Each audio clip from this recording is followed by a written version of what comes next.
What's up, everybody? It's been a while, and here we go. James and I will talk about PFL versus Bellator, the last RIZIN event, my involvement with Breaking Down, and how I'm not too happy with the way it's going. So please subscribe, like. Come on, let's get a lot of viewers on this channel.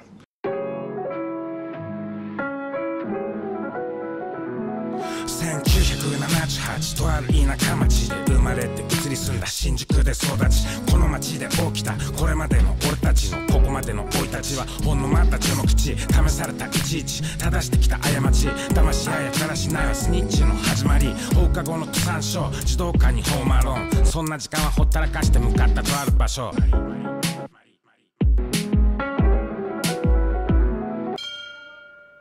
What's up, everybody, and welcome back to the Yamatodamashii podcast. Enson, you have been traveling around Japan. Yeah, whoa, Hawaii, and then coming back to Japan and going all over to down south, and just got back. Tomorrow I got a talk show going on in Yokohama. Whoa, nice. So yeah, what's that pretty about? Busy. Been pretty busy. What's the talk show about? Just a talk show about breaking down, about rising, about my career, what I'm doing now. So very cool. So we're going to talk today about some of the MMA events that have been going on because it was a huge packed weekend. But you actually had live experiences, right, at RIZIN. So we're going to talk about that as well. But before we do, your main reason for traveling, or one of the main reasons, right, was you were cornering Animal Koji. Yeah, down in Kagoshima. If you Google Kagoshima, it's down like the most southern point of Japan. Really? Wow. Nice. And how did he get on in the event? He did really well. He fought a real aggro, real competitive fighter. They went toe-to-toe. It was really exciting. And yeah, more than the event, man, I mean, just from that breaking down thing, man, it's like star status, man. It's crazy the people who come up to me. I was gonna almost feel like Tom Cruise is walking around, like they're looking at me. Everyone's looking at me. Really? Wow. So you see like a noticeable difference since being on Breaking Down? Oh, no comparison. Really? How does I mean, honestly, I gotta say, I actually getting more attention than I ever had as when I was in the peak of my career. Wow, that's what I was gonna ask you, right? How it compared to the Pride days? Yeah, I mean, Pride. Okay, Pride. I would get almost as much attention in the arenas, but last time when I was in RIZIN, like a couple of days ago, no comparison. I mean, I'd get maybe saying when I was a fighter in Pride, maybe I'd get mobbed for about 10 minutes, maybe, and it would dwindle. In RIZIN this last weekend, we had a break, a 20-minute break, and it went about 25 minutes. Yeah. And when as soon as the break started to the break ended, there was a continuous line. The funny thing is that line never ended. So the only reason why the line ended is because the fight started, and the workers all came to sit all the people down. Wow. Amazing. That is crazy, the breaking down effect. I suppose it's got seen by millions of people, though, literally, right? Yeah. But see, the thing is, a real interesting movement now for me is I was a guest on the last Breaking Down. And I don't know if you watched it. Did you watch it? I've seen the audition shows, yeah. The last Breaking Down 11. Like, they had the tournament like that. No, I think it was a pay-per-view, right? Yeah. But it was good fights, but there were like guys that would lose the fight and attack the fighter after the results. Ooh. Yeah, and then they started having like riots in the back because the losing fighter went and attacked the winning fighter. I mean, the honor in the sport is gone. And the problem is for Breaking Down is they're all about the views and the clicks and the likes. So they're having these guys go over and beyond what should be done in a sport. I mean, I understand there's entertainment involved. So they go a little bit overboard. In fighting, you don't do this and you don't do that. But because entertainment, okay, you can talk a little more shit because it's entertainment. But I also believe in entertainment there should be a line, and I believe they're crossing that line. You don't go and punch the fighter after the fight. They're having straight up brawls on the weigh-ins the day before the fight. Like, someone gets hurt, you're done. Yeah. There's also fights that when the fighter loses, he wants to go and retaliate outside the arena. So it's like you're bringing it in the streets now, and that'll ruin the whole promotion. And for me, when I went to Kyushu, what I realized is that a lot of kids watching Breaking Down, and that's a real bad, it's a good representative for the kids to watch and follow. Two, there are so many people. I mean, the bus driver to the guy who's at the ticket station and the train station, the courier that's pushing the mail stops and says hi to me. In Kagoshima, when we have finished dinner, before going to the hotel, I went and just walked through like that real busy district. I was going to walk through, see if there's like a massage place or, just walk through and just, check it out. And I ended up like beelining back to the hotel because I got stopped and it felt weird. I could hear my name. Yeah. So what I realized is that you got fight fans and you got Breaking Down fans. When you say fight fans is the fight fans is like at the size of my living room.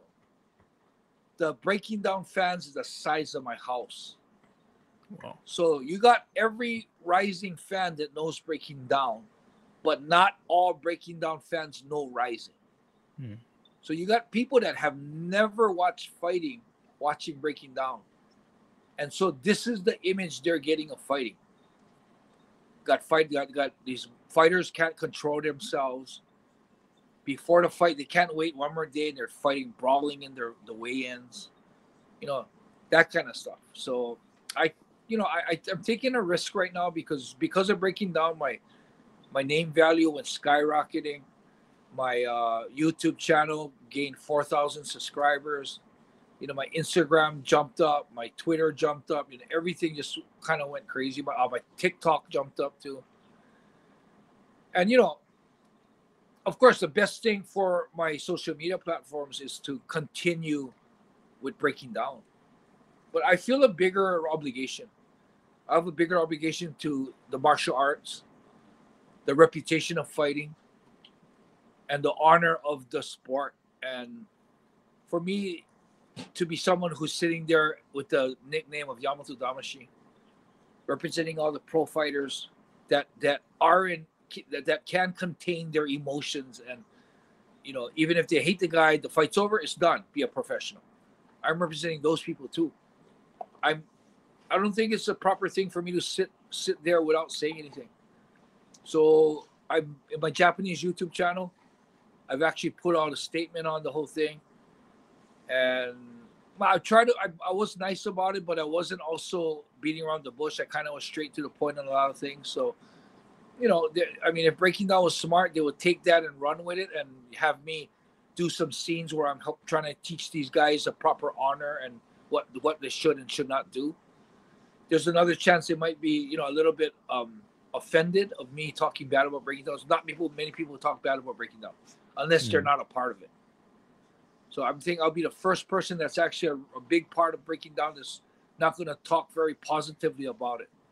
So they might hate me and not want me ever back on. But that'll be, that'll probably stop the rise of my name a little bit, and that'll probably freeze my, not gain any more viewers on the social media platforms.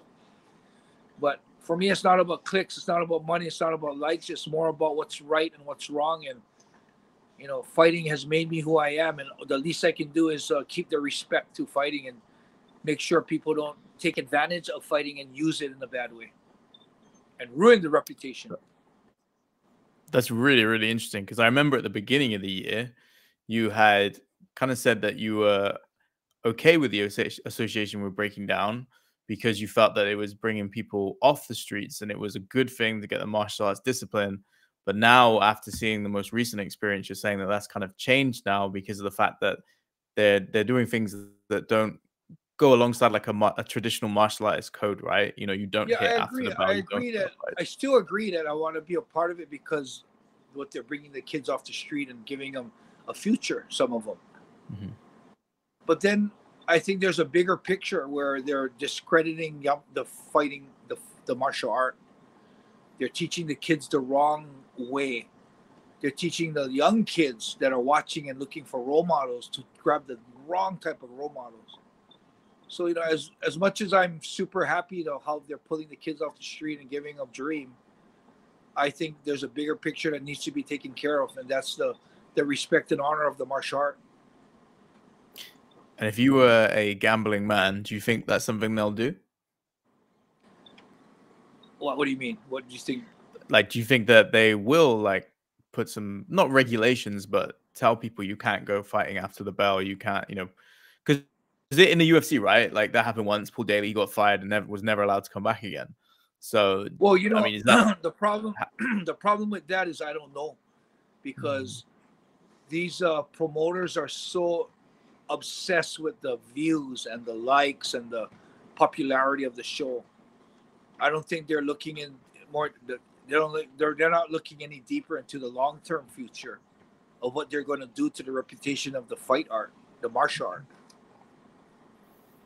Yeah, and I think it's like my duty to step aside if that's what they're going to do, and I don't want to be a part of it, regardless of what it could do for my social media platforms, regardless of what it can do for me financially.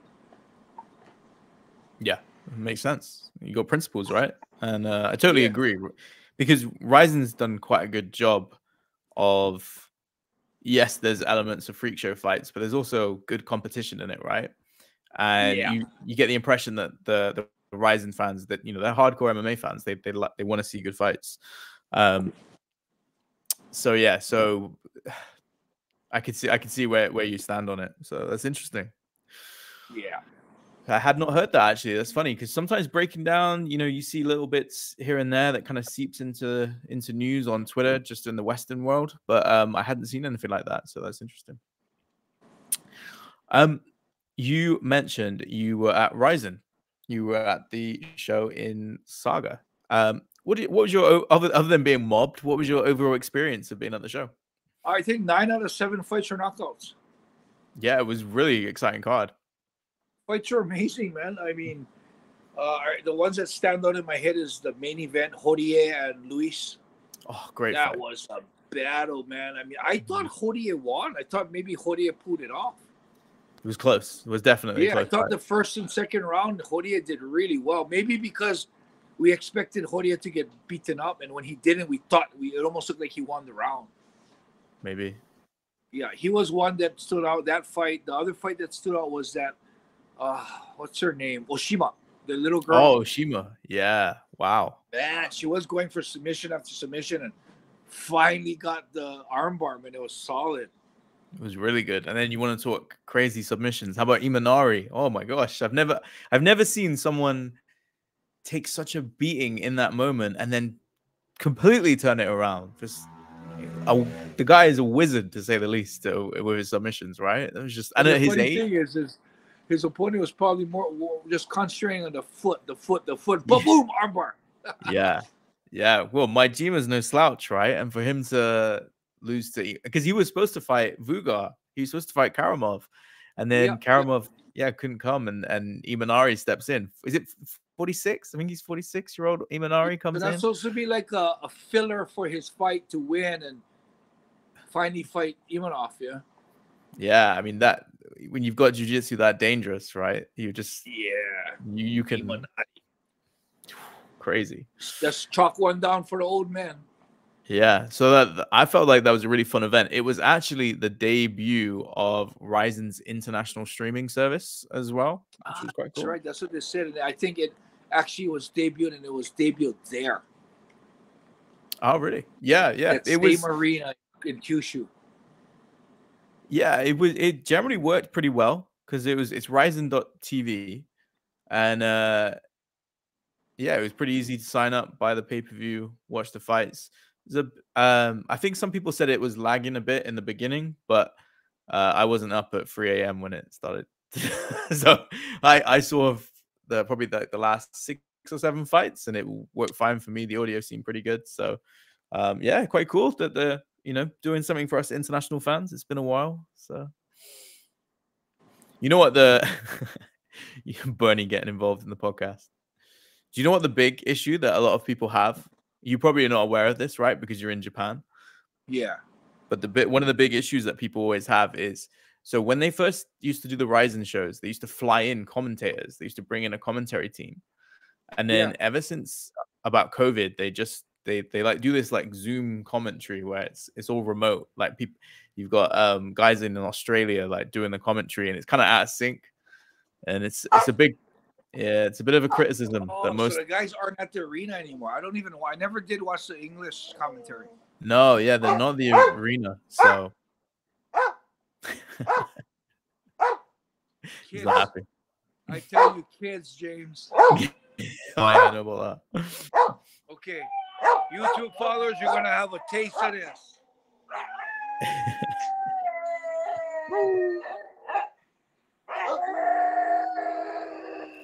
This happens every day about 3 or 4 times. And there's nothing we can do but wait for it to end.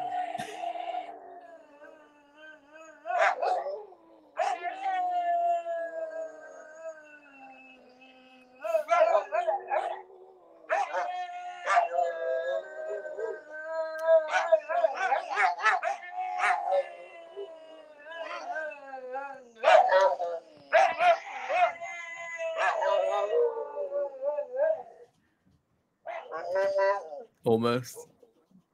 Okay, they're done. There has to be a podcast first. It's the first time it's happened live on the podcast. So. That is unusual, man. Yeah. Normally they know what's going on. Any other thoughts on RIZIN? Osman and Abidaichi. Yes. I was actually the Osman's a part of the Kitakyushu Yamatodamashii Soku. So that was a kind of a bummer. He was actually doing pretty good, but he got caught with an overhand right, so that was kind of a bummer. Who's that? Shirakawa? Osman, yeah. Mm. So that was kind of a bummer. But yeah, other than that, I mean, the arena was about 80% full. Yeah.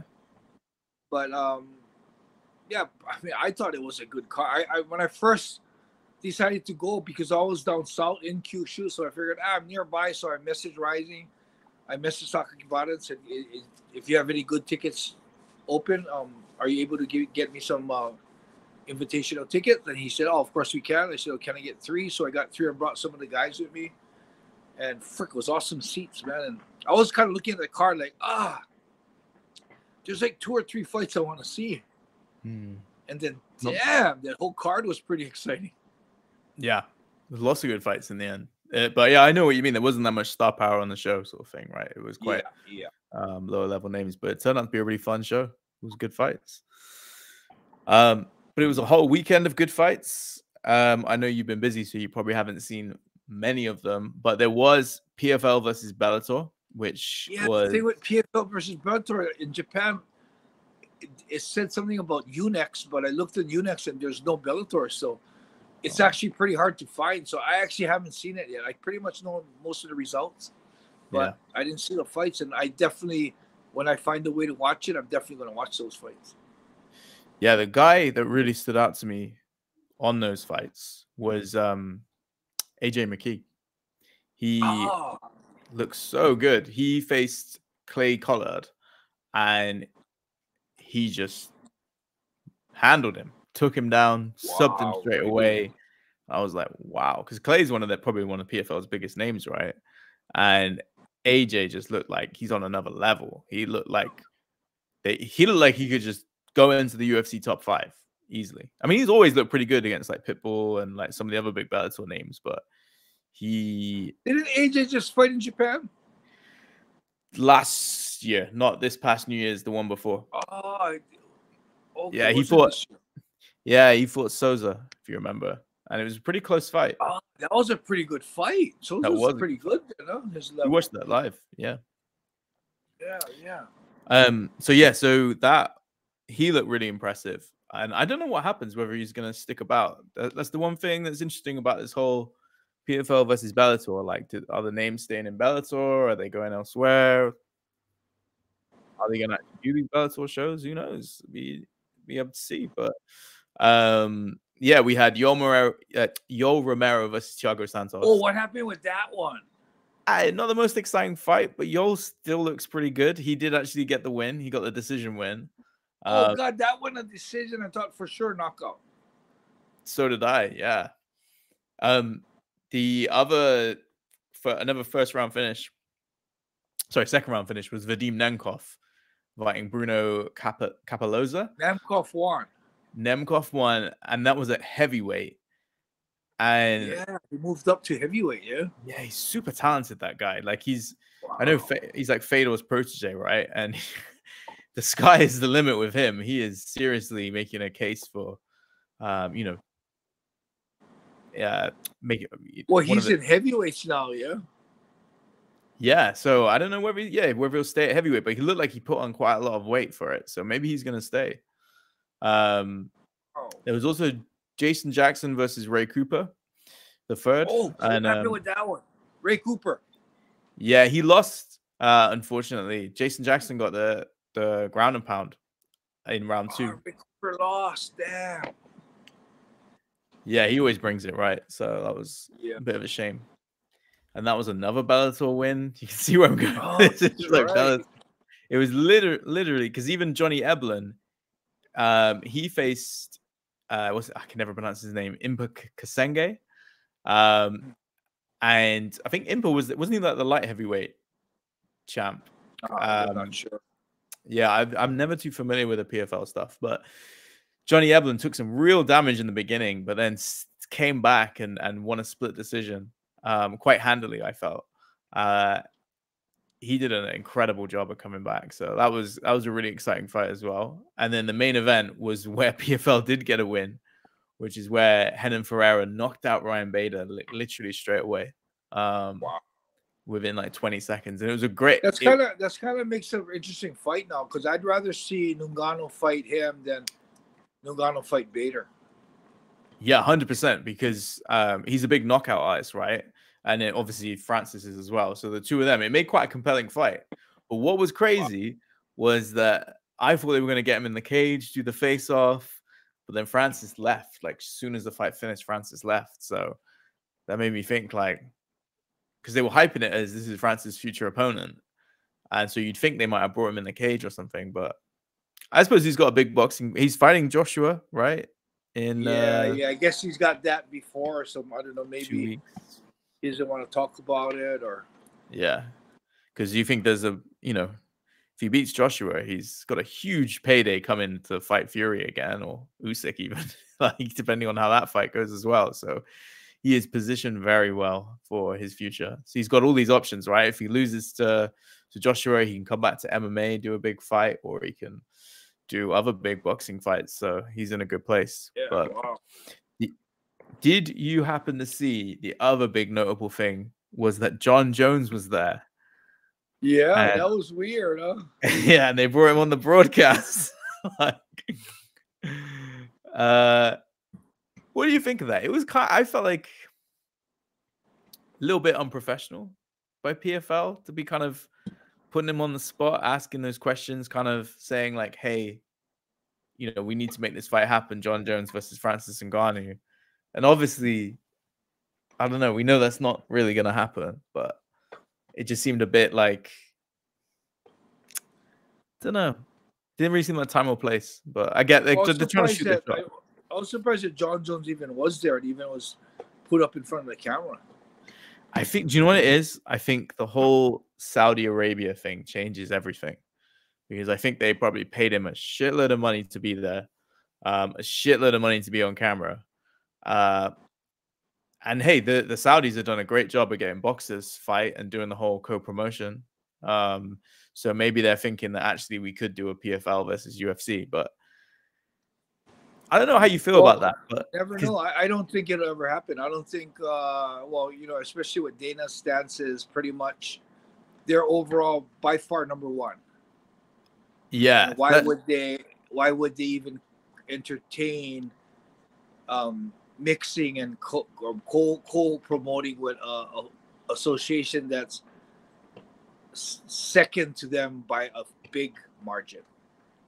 Yeah, I I kind of understand that position, because it's kind of, it's not like if PFL had been really big and competitive for a long time, kind of like how Pride was, right? Where it was like obviously like a bit of a battle, whereas there's still quite a new name, and it doesn't really like, what does the UFC get out of it? Not really anything other than the fact that we get to see Francis versus Jon Jones. But I could see why they as an organization would be reluctant, because they really don't get anything out of it at the end of the day.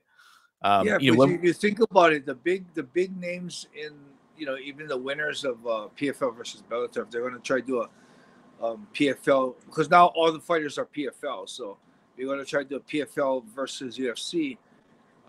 You know, the main event, this guy's old. I only heard this guy's name because of this fight.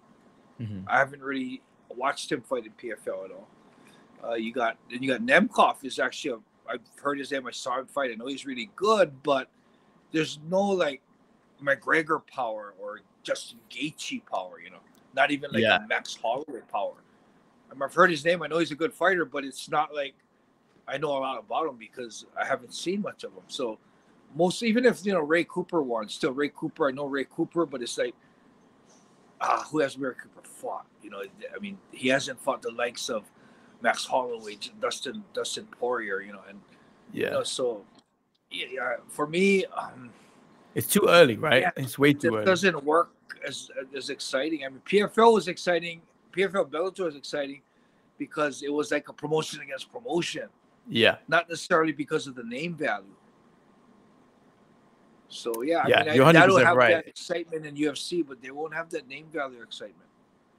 I think that's it. It's like when it happened with boxing, it was because you wanted to see Tyson Fury versus Anthony Joshua, or like you know, these cards with Deontay Wilder and these names that wouldn't kind of fight each other. They're the people that brought them to the table. So you know, that worked. But it's like you say, there isn't the big enough names. It's only Francis who just left the UFC. So it's a bit like it doesn't. I don't think it will ever happen. It felt like kind of a bit pointless to do, to be honest. Felt a bit needy. Well, then again, if you think about it as a promotion in itself, you got a lot of boxing matches. That boxing is pretty much like that. You just have a huge main event, and you have an undercard just to fill the undercard.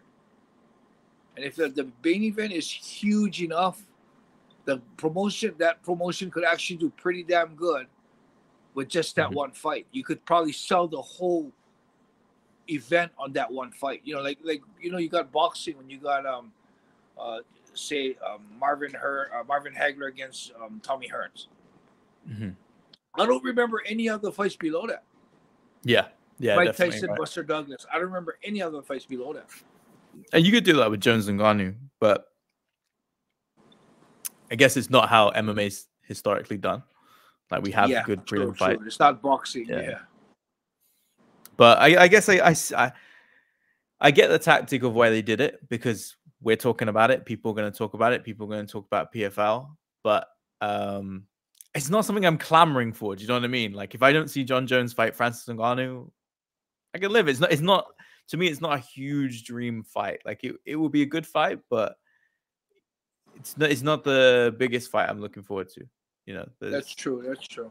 Yeah. To be fair, well, I think they should build towards Francis Ngannou versus what's his name, Henan Ferraro guy, because he looked incredible knocking out Ryan Bader in less than 30 seconds. That's exciting. Like, they should work on getting this. I think the fans getting excited more about that than a potential dream match that's really unlikely to happen. So yeah, Ryan Bader's a badass. I mean, for him to knock Ryan Bader out, I mean, with the wrestling threat, you know, the Ryan Bader's tough as nails. You know, for him to knock them out in that one round, man, wow. It's like, whew. Yep. And apparently they're going to continue with Bellator shows, and they want to make this like an annual thing. So they want to keep the Bellator brand. They want to do about 5 or 6 shows a year, I think. And then do a big same sort of thing again, where it's PFL versus Bellator the next year. So Be interesting to see how that plays out. I still think it's a bit strange running 2 promotions. I really feel like PFL just needs that talent, like just absorb it and just have great fighters in PFL. But we'll see what happens. Yeah, that's interesting that they're going to actually keep the Bellator name alive and run 2 more promotions. That's true. Yeah. Like, you know, like Dana said, it's funny because it's 2 mediocre promotions. Yeah, it's like you could have a much stronger promotion combining the 2 than running them side by side. Yeah. I find with PFL, it's really interesting. They do everything really differently. I think it's because the guys aren't traditional promoters in that sense. They're like 2 business guys that came along, right? Whereas, you know, someone like a Scott Coker or a Dana White, you kind of, there's a pattern they follow, right, with the events and building talent. And whereas PFL seems to do things quite differently. So it's an interesting watch to see how it plays out. Where's Scott Coker now? Is he still part of Bellator? No, he's gone. He's gone. Whoa. Yeah, he said he did. I think he wanted to do his own thing, you know. And I'm really excited to see whatever that is, because he's always been one of my favorite promoters, because he's always put on good, exciting fights, even when, you know, the Strikeforce days. He had some great fights at Strikeforce, right? I think at the end of his Bellator career, he was kind of, his hands were tied a little bit with what he could do, because if you remember, Bellator got bought by, is it Viacom? So I think that's right. It wasn't like his baby like Strikeforce where he could, you know, do what he wanted. So we'll see. We'll see what the future is for Scott Coker. Hopefully something new. You know, that'd be cool. Yeah. We'll see. We'll see. And then I don't suppose you managed to catch any of the UFC fights? I did. I saw the UFC fights. Awesome. What did you think of Brian Ortega versus Yair Rodriguez? He showed his toughness, man. Yair was manhandling him, man. Whew. And insane. I mean, I think in the first round, I think it was. In the first round, I think he was pretty much out on his feet. Yeah. And then went to the ground and was getting pummeled, but somehow made it through the round, and second round actually got him to the ground, controlled him on the ground to the end of the round. I think had his back, yeah. Yeah. And then, we know what happened in the last round. Yeah. He just looked great.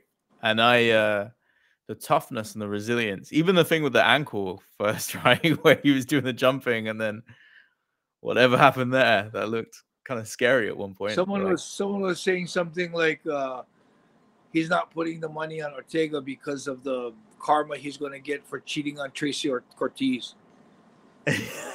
Yeah. I don't know if that really happened or not, but someone wrote that, and then it was like, I guess, and he wrote something like, I guess karma's not that dangerous. Yeah. Definitely.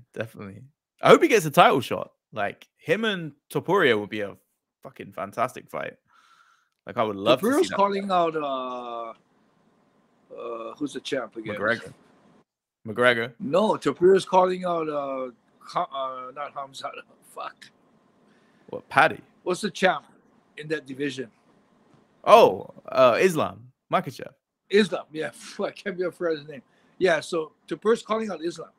Really? I didn't see that. Wow. Yeah, he wants Islam. So that would be interesting. Could be. It's a bit soon for that fight. He's got to defend his belt. Like, come on. Like, he's got to get title defense. But I thought it was soon for him to fight Volkanovski too.